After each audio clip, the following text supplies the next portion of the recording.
नमस्कार प्रिय छात्र एवं छात्राएं, मैं जितेंद्र कुमार। कुछ विशेष जानकारी।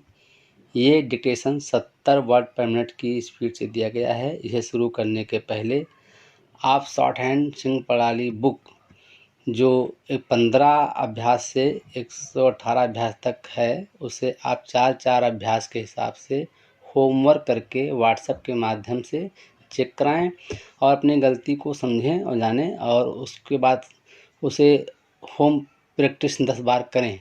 फिर मेरी जो ये शॉर्ट हैंड सिंह प्रणाली पर आपको 40 की स्पीड से लेकर के 80 की स्पीड तक वीडियो दी गई हैं, तो पहले आप 40 की स्पीड टारगेट करें और 80 तक करते जाएं। इस प्रकार करेंगे तो आपकी स्पीड बढ़ती जाएगी।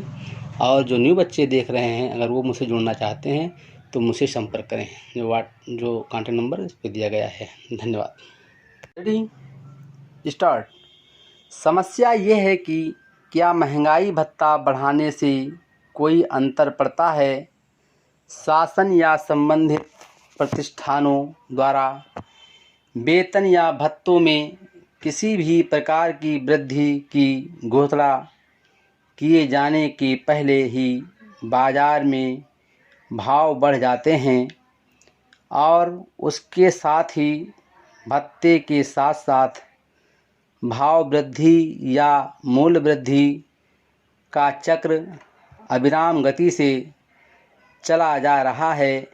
ना तो सरकार और ना जनता इस चक्र से अपने को छुड़ा पाने में समर्थ हो रही है।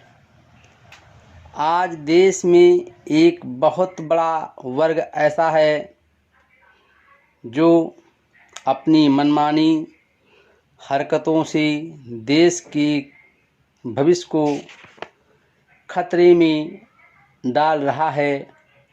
इस वर्ग के लोग किसी भी वस्तु का संग्रह कर उस वस्तु का कृत्रिम अभाव निर्माण कर देते हैं और फिर उस चीज़ की मनमानी कीमत वसूल करते हैं।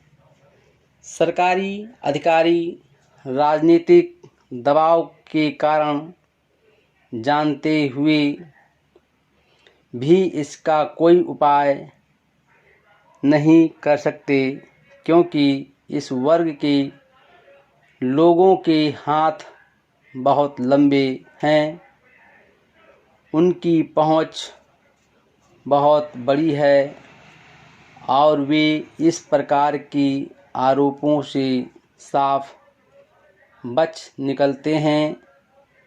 अंततः संबंधित अधिकारियों को जनता की ओर से उनकी असफलता के कारण तथा शासन की ओर से अवांछनीय कार्यों के लिए कोप का शिकार होना पड़ता है।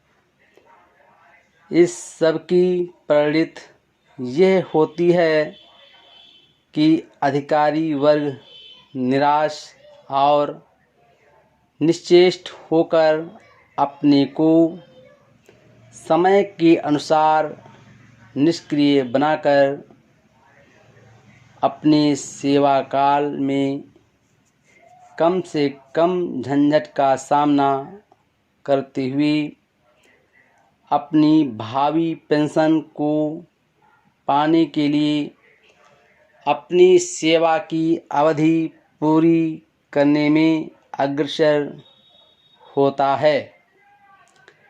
स्वतंत्रता के बाद जिस रफ्तार से देश में शिक्षा का विस्तार हुआ, मेडिकल, इंजीनियरिंग, कृषि आदि विशेष शिक्षा के क्षेत्र में नए नए विद्यालयों की स्थापना की गई, उनमें प्रदेश की संख्या दुगनी चौगुनी की गई। वहाँ इस ओर कोई ध्यान नहीं दिया गया कि आखिरकार इन शिक्षित लोगों को कहाँ काम दिया जाएगा? देश की भूमि के कितने प्रतिशत पर निर्माण कार्य कराए जा सकते हैं? कितने बांध बनाए जा सकते हैं? कितने अस्पताल खोले जा सकते हैं? तथा कृषि यंत्रीकरण की दिशा में कृषि स्नातकों की कितनी आवश्यकता होगी? इस सब का कोई सही अनुमान नहीं लगाया गया। राजनीतिक स्तर पर दबाव पड़ने पर इस प्रकार के कॉलेजों की बेशुमार संख्या में वृद्धि की गई। फिर उनमें प्रवेश संख्या में भी वृद्धि की गई और उसका परिणाम हमारे सामने है। शिक्षितों की बेकारी अभी भी समय है कि शासन और जनता दोनों ही इस समस्या का समाधान निकालने में व्यवहारिक दृष्टिकोण अपनाएं। एक समय जहां देश में उंगलियों पर गिने जाने योग्य विश्वविद्यालय थे, मेडिकल कॉलेज थे, इंजीनियरिंग कॉलेज थे, वहीं आज उनकी संख्या में अप्रत्याशित वृद्धि हुई है।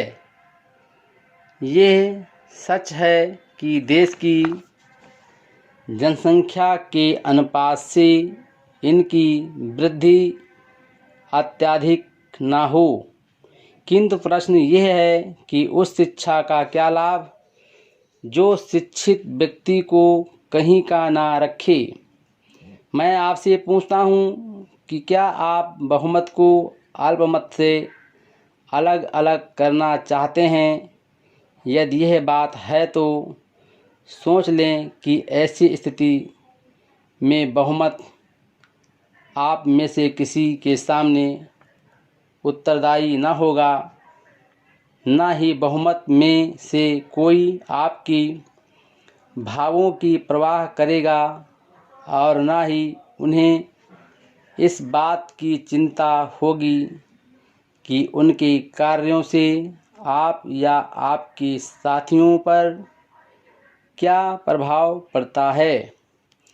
मेरी समझ में इससे बढ़कर और कोई वस्तु हानिकारक नहीं हो सकती। क्या आपको आज भी इसके लक्षण दिखाई नहीं देते? क्या आपको उन हलकों में जो आज तक सर्वदा शांत ही रहे हैं, भड़के हुए सांप्रदायिक भाव दिखाई नहीं देते? मुझे इसमें तनिक भी संदेह नहीं कि किसी भी दृष्टिकोण से आप देखें, जुदा चुनाव के लिए आपकी चीख व पुकार आपके हितों के लिए अत्यंत ही घातक होगी और सब बातों के अतिरिक्त यह आज असामयिक और असंगत कही जाएगी। प्रजातंत्र की सफलता के लिए आत्मनियंत्रण की शिक्षा मनुष्य को लेनी होगी। प्रजातंत्र राजसत्ताओं में मनुष्य को अपने हितों का कम और दूसरे के हितों का अधिक ध्यान करना चाहिए। वहाँ पर विभक्त वफादारी नहीं रह सकती। सब प्रकार की वफादारियाँ पूर्णतः राज की ओर ही केंद्रित होंगी। यदि किसी प्रजातंत्रात्मक राज्य में आप पारस्परिक विरुद्ध वफादारियाँ उत्पन्न करेंगे या आप एक ऐसी विधि बनाएंगे कि जिसके द्वारा कोई व्यक्ति या व्यक्ति समूह दूसरे बड़े हितों की परवाह न करता हुआ अपनी फिजूल खर्ची को बंद नहीं करता है, तो वहाँ प्रजातंत्र की समाप्ति हो जाएगी। इसलिए पृथक चुनाव विधि न केवल राजसत्ता और समाज के लिए ही घातक है, अपितु वो अल्पमतों के लिए तो विशेष करके हानिकारक है। हमें इस संबंध में पर्याप्त अनुभव हो चुका है और यह सचमुच दुखदायक है कि उस सारे अनुभव को कुएं में फेंककर आज लोग पुनः समाप्त हुए नारों और जयकारों का आलिंगन करें। Full stop.